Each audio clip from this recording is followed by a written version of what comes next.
Happy Monday evening, everyone, and welcome back to the Valley's most in-depth weather forecast video. It's Weather for Weather Geeks. We had a nice bright weekend across the valley.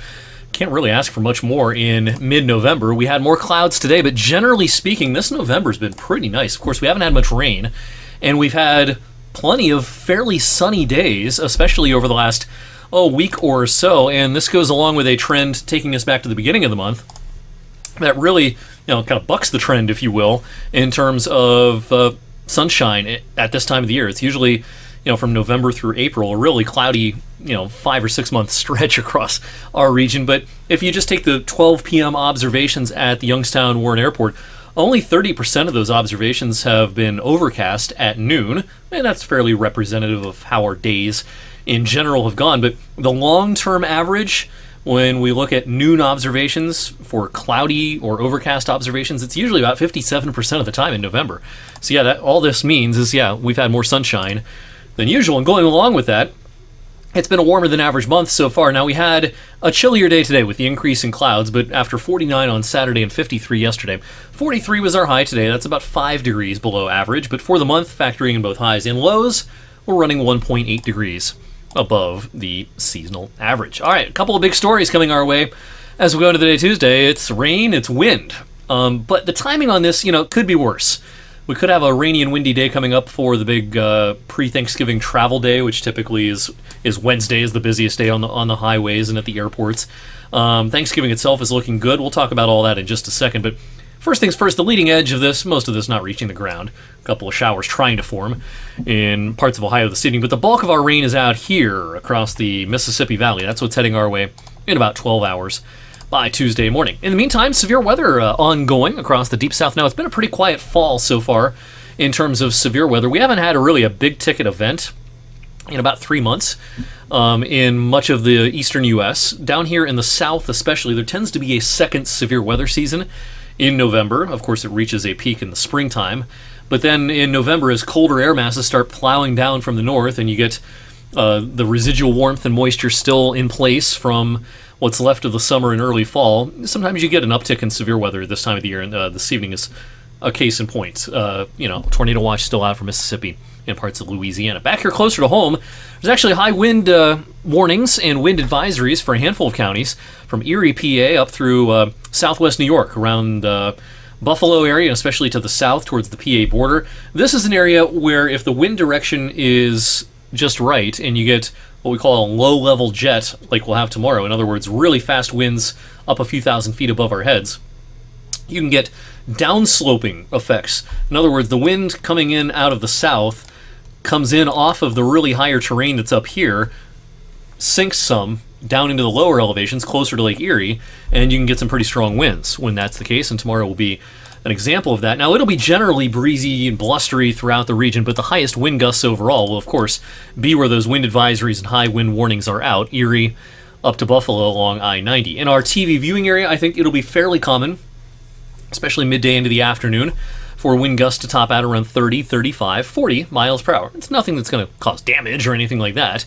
but it will be a noticeably blustery day. And the rain's going to add up. This overall should be fairly similar to the amounts we had a few days ago on Friday. We had 0.81 at the airport on Friday. We'll probably see a half an inch to 3/4 of an inch on average across our area from early Tuesday morning through early Tuesday evening. As far as the specific timing of our rain, now it may begin to rain very lightly for early morning risers right around daybreak. 6:37 might encounter a little bit of rain, but it'll be pretty light. Most of us then get wet, and some of this could be locally heavy for a time, mid-morning through the first half of the afternoon. Then from west to east, the rain will taper off and probably end in a lot of spots towards rush hour Tuesday evening. The later in the day you get, the better chance you have of having dry weather if you're going to be out and about on the roads. And while Wednesday's the big pre-Thanksgiving travel day, there's a lot of people that'll be doing some traveling nationwide, and of course in our area on Tuesday as well, and the driest part of the day will be after sunset Tuesday evening. Rolling this forward to Wednesday then, sea of clouds for Wednesday.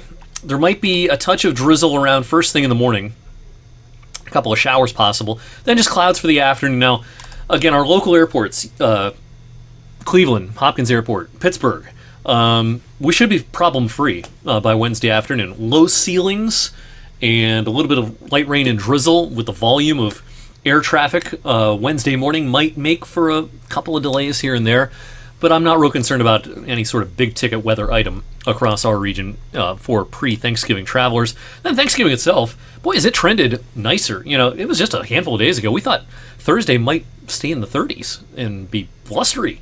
Now it just looks like ahead of this really weak front, we come around to a southwesterly flow, and it'll have no problem getting up into the upper 40s, maybe even touching 50. Just ideal weather for backyard football games and, frying turkeys outdoors, things like that. Of course, it'll be hot and humid in most houses inside the house on Thursday, but outside it should be just delightful. We have a lot to be thankful for. Sunshine. The wind won't be a big story. No rain, no snow. Roads will be dry for travelers on Thanksgiving, and I don't have warm temps checked here because 49 is just a little above average. It's not going to be a super balmy day or anything, but boy, that sunshine will feel nice on Thursday. Looking back at recent Thanksgivings, of course, Thanksgiving falls on there's a range. It can be as early as the 22nd, as late as the 28th. And so all these dates aren't exactly the same date, but on Thanksgiving itself in these recent years, we had a nice one last year at 58. It won't be that warm this year. Temperatures will actually be similar to 2021, but no rain, unlike in 2021. We actually had 3 straight days with measurable rain in 2019, 2020, and 2021. It's been 5 years since we had a real cold Thanksgiving. 27 was the high in 2018. And actually, this is the 10-year anniversary of the coldest daytime high on record for a Thanksgiving day in our area. It was just 25 in 2013 on Thanksgiving. The wettest was also not that long ago. In 2010, we had 1.38 inches worth of rain. Now, this is a pretty chilly overall pattern. Yes, we're going to spike into the upper 40s on Thanksgiving, but then the rest of the holiday weekend will be pretty chilly. And wrapping up November and starting December, I don't see a lot of warmth in the pattern, but just beyond this 8 to 14 day outlook, I think as we head deeper into the second week of December, you're going to start to see a pattern change evolve across the country where a lot of the cold will start being more and more pronounced out west. And usually when that's the case, it warms up in the east. And I would expect that pattern to really start showing itself just beyond this 8 to 14 day outlook as we get into December. And if you remember from our winter forecast put out about 10 days ago, we are expecting overall a mild month of December compared to the average. Of course, December, the averages are chilly, so there's going to be some cold days, of course, but everything compared to the average, December should end up being on the mild side despite a relatively chilly start to the month. We'll talk more about the short range and the longer range on future editions of Weather for Weather Geeks this week. Thank you for watching on this Monday evening. I'll see you right back here on Tuesday.